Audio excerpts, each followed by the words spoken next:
government today unveiled the budget for 2026, one that was curated with the idea of propelling India towards the mission to achieve Viksit Bharat by 2047. Now remember, it's a very crucial election year, so much of the attention was also on what could be announced for the poll-bound states. But it appears that the government has chosen the path of pragmatism and fiscal prudence over populism. Now the government has achieved some significant goals along the way, including a significant decrease in the fiscal deficit over the years and a growing allocation for capital expenditure and defense outlay. So over the course of this entire broadcast, we will get into every aspect in detail to tell you how this budget will make a difference in your lives. So let's start with me telling you about some of the broad takeaways. But before that, I'm told we have some breaking updates now coming in.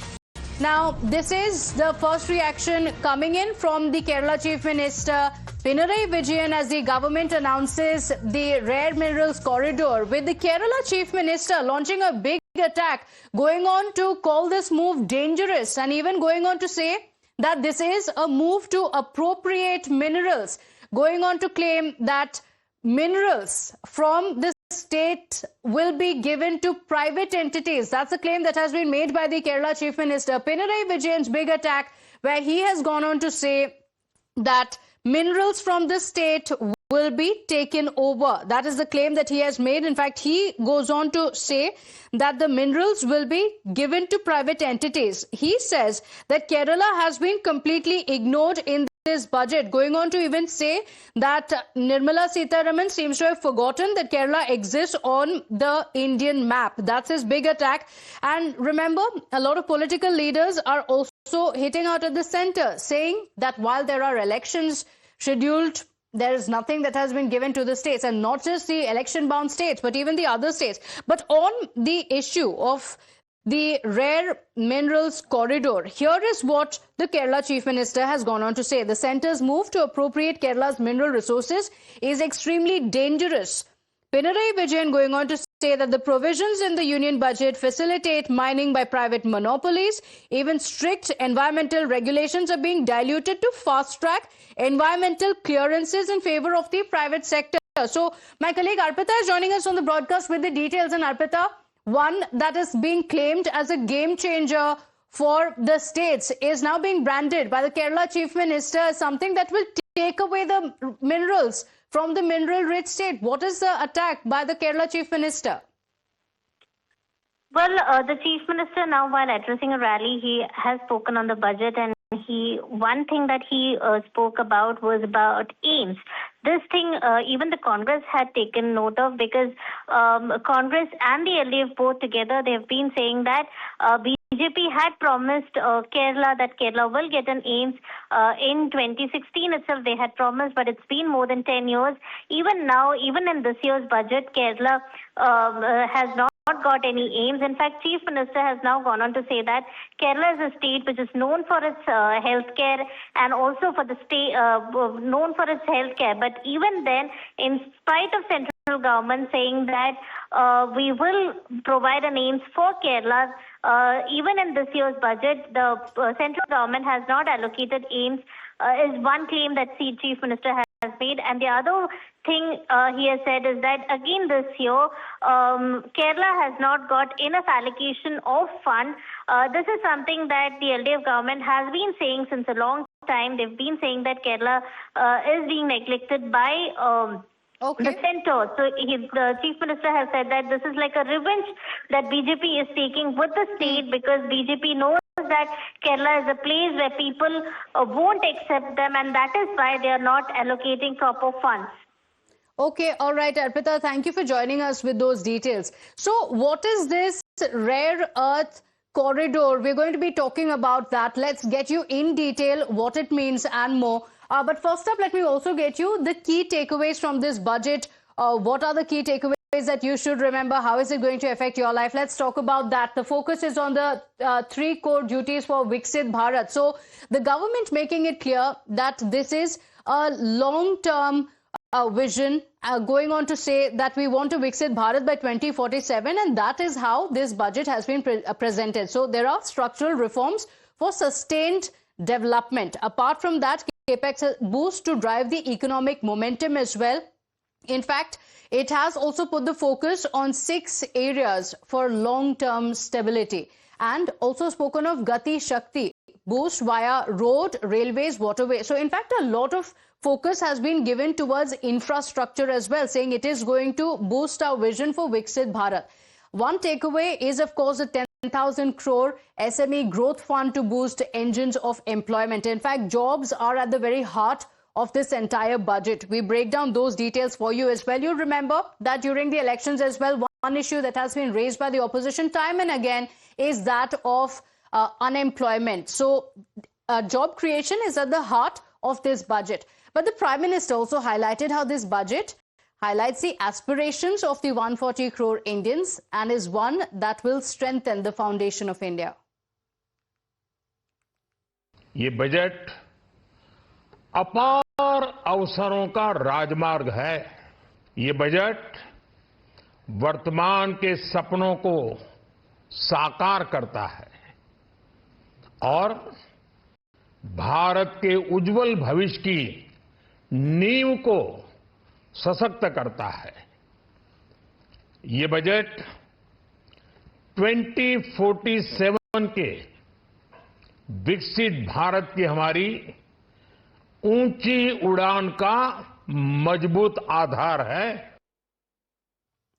So this is what the Prime Minister said. The opposition, though, has accused the government of ignoring the real crisis that India is in, believing that the centre is running out of ideas. कुछ भी खास नहीं है और आम लोगों के लिए तो कुछ भी खास नहीं है। खास लोगों के लिए कुछ खास होगा जिससे हम समाजवादियों का कोई वास्ता नहीं। हम लोगों को चिंता रहती है गरीबों की, किसानों की, मजदूरों की, बेरोजगारों की, उनके लिए कुछ नहीं है। अब तो आप आश्चर्य देखिए कि मनरेगा का पहले नाम बदला और इस बार तो योजना में पैसे के एलोकेशन की भी चर्चा नहीं आई बजट भाषण में। अक्सर हर बजट में आपने सुना होगा। गरीब के समझ के बाहर है। जो बुनियादी चीजें हैं, शिक्षा, स्वास्थ्य, आप सोचिए उत्तर प्रदेश का हाल आपने सुना होगा, देखा होगा। पोस्टमार्टम होना है किसका और पोस्टमार्टम के लिए ले किसको जा रहे हैं। बिना शिक्षा के हम विकसित भारत कैसे बनाएंगे। विकसित भारत का सपना अगर देखना है तो शिक्षा क्षेत्र में हमें ज्यादा से ज्यादा बजट देना पड़ेगा। कुछ भी नहीं है, खाली डब्बा है। आप उम्मीद कर रहे थे कि टैरिफ की मार झेल रहे हैं एक्सपोर्टर, कुछ राहत मिलेगी, लेकिन खाली डब्बा हाथ में जिक्र भी नहीं किया। ना मुरादाबाद के लिए, ना सहारनपुर के लिए, ना भदोही के लिए कोई जिक्र नहीं है उन सेक्टर्स के लिए जिन सेक्टर्स के अंदर एक्सपोर्ट अमेरिका हो रहा था। कोई जिक्र नहीं है। नौजवान खाली हाथ, किसान के बारे में कोई चर्चा नहीं, किसान की फसल के बारे में कोई चर्चा नहीं। तो दिया क्या आपने? खाली डब्बा। उनके चेहरे पढ़ लेते आप।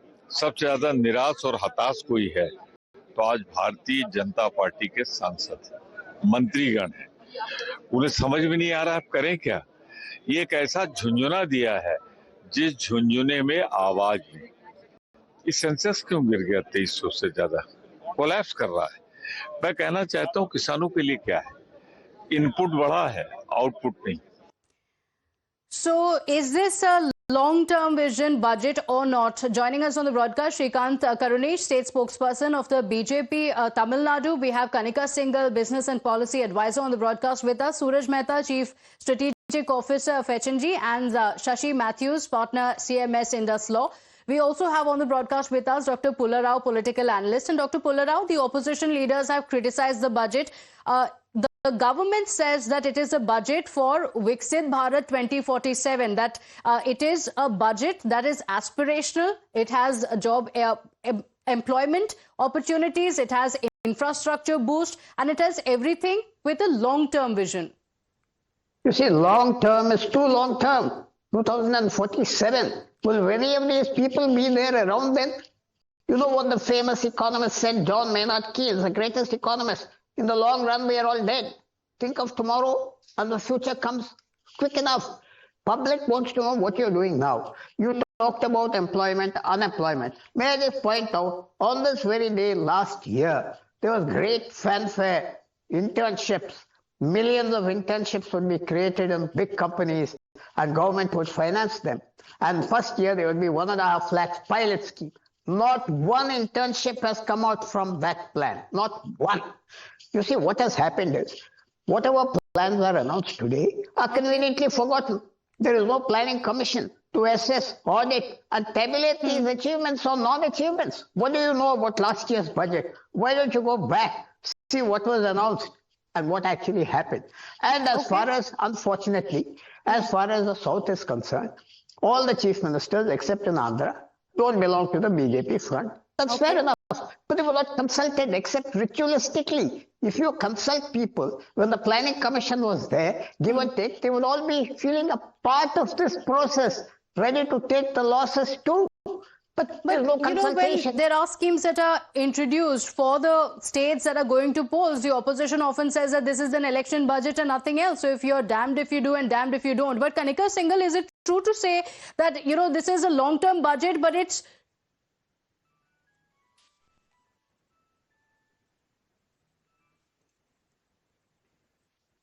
Hello. Hello. Hello. Okay, all I'm right. sorry.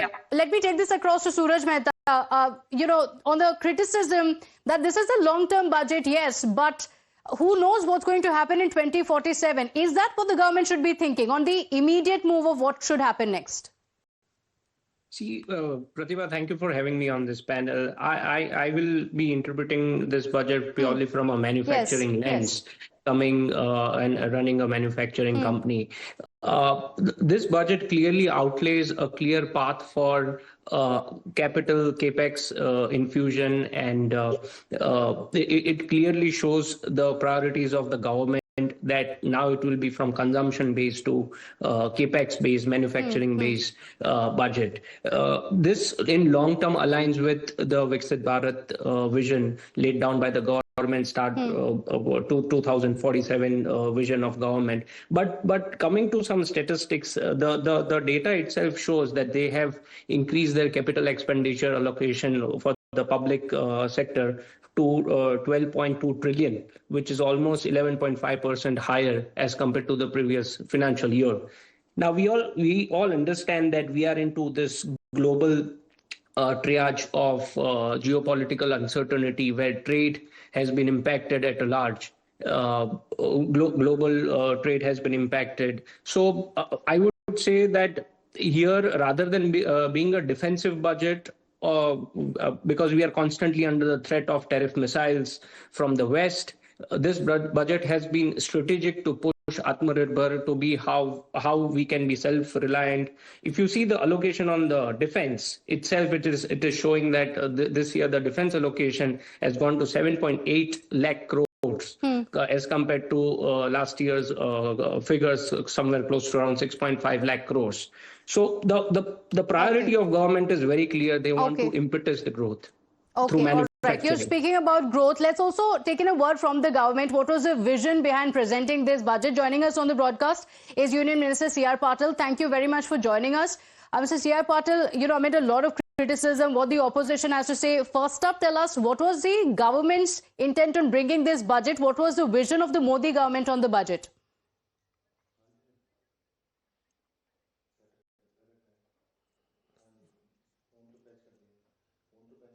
Hello.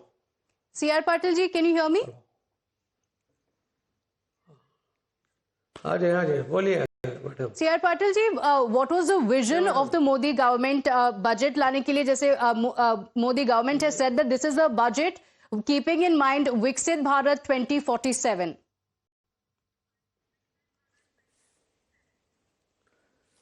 नहीं, विकसित भारत 2047 की बात अगर माननीय प्रधानमंत्री मोदी जी ने की है, तो वहां तक पहुंचने के लिए रास्ता बनाना पड़ेगा। हर सेक्टर के अंदर जो भी कमियां अभी तक बची है, जो सपोर्ट के लिए, उसके ऊपर एक्शन लेनी पड़ेगी। और मैं मानता हूं हमारे मंत्रालय की अगर मैं बात करूंगा, तो हमारे यहाँ सबके घर में जो टॉयलेट बनाने की बात आई, स्वच्छता की बात आई, 12.5 करोड़ टॉयलेट सबके घर में बने। अगर ये बिना टॉयलेट हमारा देश विकसित हो सकता है क्या? विकसित भारत बन सकता है क्या? तो इसके परिणाम भी हमें मिले। हमें 12.5 करोड़ टॉयलेट बनाने के कारण 60 करोड़ लोगों को जो ओपन में बाहर शौच जाने की आदत थी, वो आदत में बदलाव आ गया। आप देखेंगे जो पानी के लिए नल से जल की योजना माननीय प्रधानमंत्री नरेंद्र मोदी साहब ने किया, तो 9 करोड़ महिला रोज पानी के लिए अगर दूर तक जाएगी और बोझ उठा के आएगी और जो भी क्वालिटी का पानी मिलेगा वो लेके आएगी, तो कभी हम विकसित भारत बन सकते हैं क्या? माननीय प्रधानमंत्री मोदी जी की इस योजना के कारण 15 करोड़ घरों में ये नल से जल से पानी मिलने लगा। 9 करोड़ बहनें जो बाहर रोज पानी के लिए बाहर जाती थी और बोझ उठा के आती थी, उसमें से उनको मुक्ति मिलेगी। 4.5 करोड़ घंटे उनके रोज ये पानी लेने जाने और आने में लगते थे, वो उनके बचा हुआ वो सब वही घंटे जो बचे उनके पास, वो अपने बच्चों पर ध्यान दे सकती है, उसके एजुकेशन पर ध्यान सकती है, आर्थिक उपार्जन के लिए काम कर सकती है। और अभी भी जो कुछ घरों में पानी देने का बाकी है, उसके लिए भी इसी बजट के अंदर माननीय प्रधानमंत्री मोदी जी ने और फाइनेंस मंत्री श्रीमती निर्मला सीतारामन जी ने करीब 70,000 करोड़ रुपया उसके लिए आवंटित कर दिया। तो एक कमिटमेंट है इस देश को विकसित भारत बनाने के लिए, ये जो प्राथमिकता है ये भी पूर्ण करनी पड़ेगी। तो स्वच्छ भारत की बात थी, नल से जल की बात थी।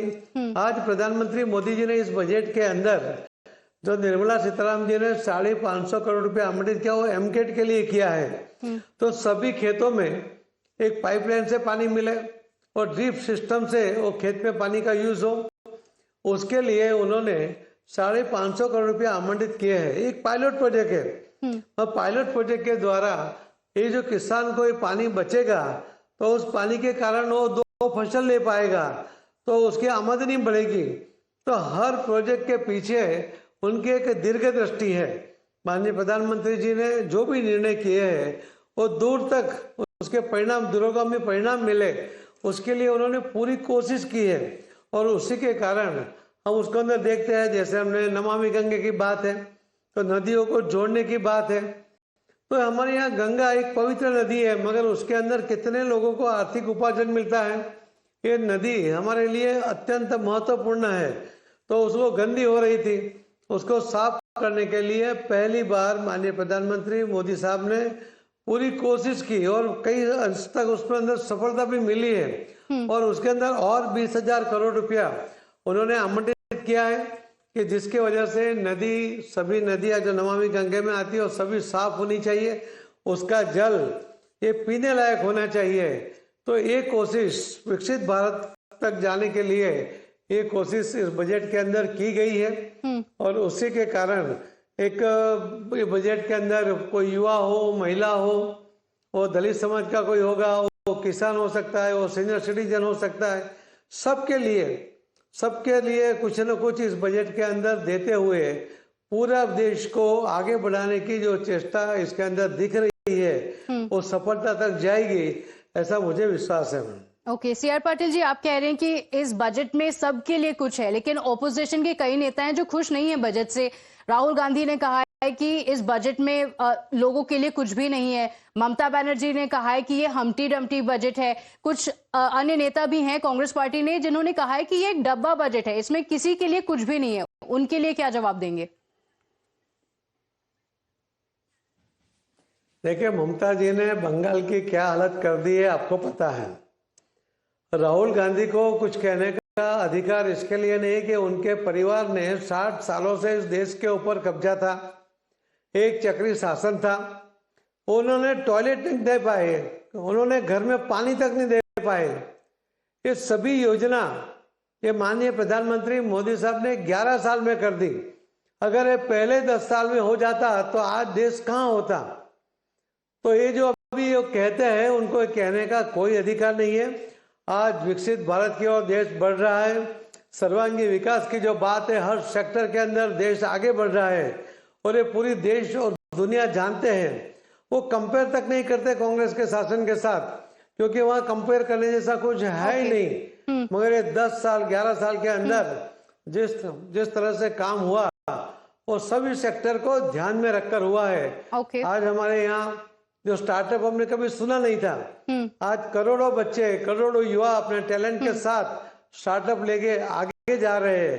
वो अपने मन में जो उनकी भावना है, उनके मन में जो इच्छा है वो पूर्ण करने के लिए सरकार की ओर से उनको पूरा सपोर्ट मिल रहा है। ओके। यही दिखाता है कि ये बजट के साथ ये जो 11 साल का शासन वो सभी के लिए है और सबको उसका फायदा भी मिला है। Okay, all right. C.R. Patil ji, thank you for joining us on the broadcast. So the government says that development boost in every single sector. That is the vision of this budget that has been presented by the Union Finance Minister Nirmala Sitharaman.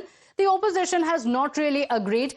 There is some criticism coming in as well. We break down the details of how this is important for you. What are the changes that it brings for you as well? For now, slipping into a very quick break here. We'll be